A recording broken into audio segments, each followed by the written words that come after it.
আসসালামু আলাইকুম। আজকে আমরা কবি রবীন্দ্রনাথ ঠাকুরের সোনাতরী কবিতাটির সম্পূর্ণ ব্যাখ্যা নিয়ে আলোচনা করব।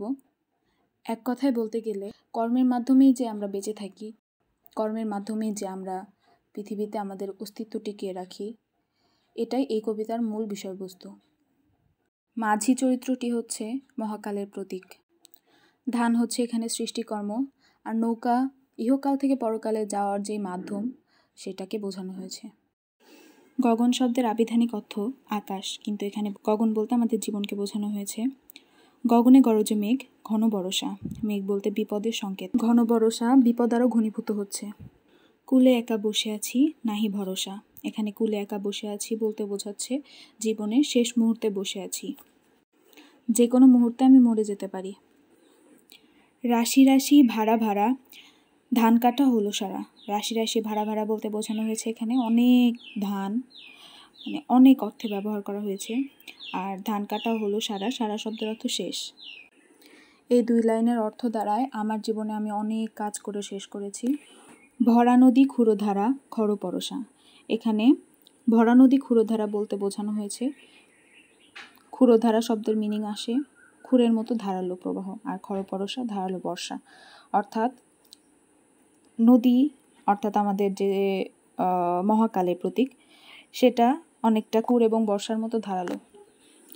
কাটিতে কাটিতে ধান এলো বরষা, এখানে আমরা একটা জিনিস লক্ষ্য করলে বুঝতে পারবো আমাদের জীবনে সব সময় অপূর্ণতা থেকে যায়। কখনোই আমরা আমাদের জায়গা নিয়ে সন্তুষ্ট থাকি না। কারো যদি 2 টাকা থাকে, সে চায় আমার 5 টাকা হোক। কৃষক ধান কাটছে, কাটতে কাটতে বৃষ্টি আরম্ভ হয়ে গিয়েছে। একখানি ছোট ক্ষেত আমি একেলা, এখানে আমি কৃষক বা কবি। চারিদিকে বাঁকা জল করেছে খেলা, এখানে বাঁকা জল মহাকালের প্রতীক, অথবা আমরা বলতে পারি অনন্ত কালস্রোত। পরপারে দেখি আঁকা তরুছায় মসি মাখা, আমরা যদি এই মুহূর্তে দাঁড়িয়ে পরকালের কথা চিন্তা করি, তখন আমাদের মাথায় আসবে আমরা ভালো কাজ করছি না মন্দ কাজ করছি, আমাদের কি শাস্তি অপেক্ষা করছে আমাদের জন্য, নাকি আমরা ভালো কাজের জন্য জান্নাত পাবো। তো সেভাবেই এখানে বলা হয়েছে পরপারে দেখে আঁকা তরুছায় মসি মাখা, অর্থাৎ কৃষক সে যে পারে আছে তার অপর পারে দেখতে পাচ্ছে গাছের ছায়ায় সব কিছু অন্ধকার হয়ে আছে, অর্থাৎ সে ভয় পাচ্ছে যে সে তার এই সৃষ্টিকর্মগুলা অর্থাৎ ধানগুলা নিয়ে অপর পারে পৌঁছাতে পারবে কিনা, তার মনে আতঙ্ক আশঙ্কা কাজ করছে। গ্রামখানি মেঘে ঢাকা প্রভাতবেলা, এখানে প্রভাতবেলা বলতে পরকালের জীবনকে বোঝানো হয়েছে। এর পরের লাইনে আমরা আসি, এপারেতে ছোট ক্ষেত আমি একেলা। কৃষক একখণ্ড দ্বীপের মাঝখানে বসে আছে, চারপাশে বাঁকা জল, নদীর যেই প্রচণ্ড ঢেউ সম্পন্ন যেই জলগুলা তার দিকে আছড়ে পড়ছে, সে নিতান্তই একা, তার আশেপাশে কেউ নেই। গান গেয়ে তরিবে কে আসে পারে, দেখে যেন মনে হয় চিনি উহারে। গান গেয়ে একজন মাঝি তীরের দিকে আসছে, এটা দেখেই রবীন্দ্রনাথ ঠাকুর মানে কৃষকের মনে হচ্ছে তিনি তাকে চিনেন। এই মাঝিটাকে আমরা বলতে পারি মহাকালের প্রতীক, অথবা আমাদের ধর্মের ভাষায় আমরা বলতে পারি আজরাইল আলাইহিস সালাম। ভরা পালে চলে যায় কোনো দিকে নাহি চায়, ঢেউগুলি নিরুপায় ভাঙে দুধারে। ঢেউগুলি নিরুপায় ভাঙে দুধারে বলতে বোঝানো হয়েছে আমার সময় ঘনিয়ে আসছে, মানে মৃত্যু কাছাকাছি আসছে। দেখে যেন মনে হয় চিনি উহারে। ওগো তুমি কোথা যাও কোন বিদেশে, এখানে বিদেশ বলতে চিরায়ত শিল্পালোক বোঝানো হয়েছে। বারেক ভিড়াও তরি কুলেতে এসে, বারেক বলতে আরেকবার তরি তুমি কুলেতে এসে ভিড়াও, মিনতি করতেছে তার সৃষ্টিকর্ম সোনার ফসলগুলা নৌকায় তিনি তুলে দিবেন, এই জন্য বারবার মাঝিকে তার দিকে আসতে বলছেন। যেও যেথা যেতে চাও, যারে খুশি তারে দাও, শুধু তুমি নিয়ে যাও ক্ষণিক হেসে। আমরা সব সময় আমাদের জীবন থেকে কর্মটাকে বেশি প্রায়োরিটি দিয়ে থাকি, এই জন্যই কবি এটা বোঝাতে চেয়েছেন যে মাঝি সব কিছুই নিয়ে যাক, যার ইচ্ছা তারে দিক, তারপরেও যেন তার ফসলগুলা কুলে যায় বা কুলে পৌঁছাতে পারে, সৃষ্টির মাঝে টিকে থাকে।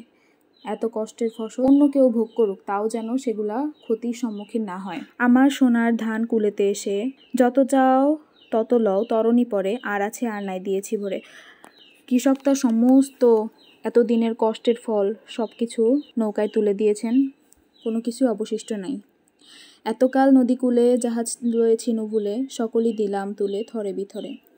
কৃষকের এতদিনের সাধনার ফল তার এই সৃষ্টিকর্ম, অর্থাৎ তার ফসল, যা কিনা যেটা নিয়েই এতদিন কৃষক ভুলেছিল, ওইটার পিছনে এত সময় ব্যয় করেছে, শ্রম ব্যয় করেছে, সেটা সম্পূর্ণটাই তরিতে উঠিয়ে দিল। যা হোক, এবার এতকাল নদীকূলে যাহা রয়েছিল ভুলে, সকলই দিলাম তুলে থরে বিথরে, এখন আমার এলহ করুণা করে। সব তুলে দেওয়ার পরে এবার কবি বা কৃষক নিজেকে নৌকার উপরে তুলতে চায়। ঠাঁই নাই ছোট সে তরি, আমারই সোনার ধানে গিয়েছে ভরি। নৌকাটা এতটাই ছোট যেখানে কবিরই জায়গা সংকুলান হয় না। তার সোনার ধানে, সোনার ফসলে নৌকাটা একদম কানায় কানায় পূর্ণ হয়ে গিয়েছে। এখন আর কৃষকের ওঠার মতো একটু জায়গাও অবশিষ্ট নেই। শ্রাবণ গগন ঘিরে ঘন মেঘ ঘুরে ফিরে, শূন্য নদীর তীরে রহিনু পরি, যাহা ছিল নিয়ে গেল সোনার তরী।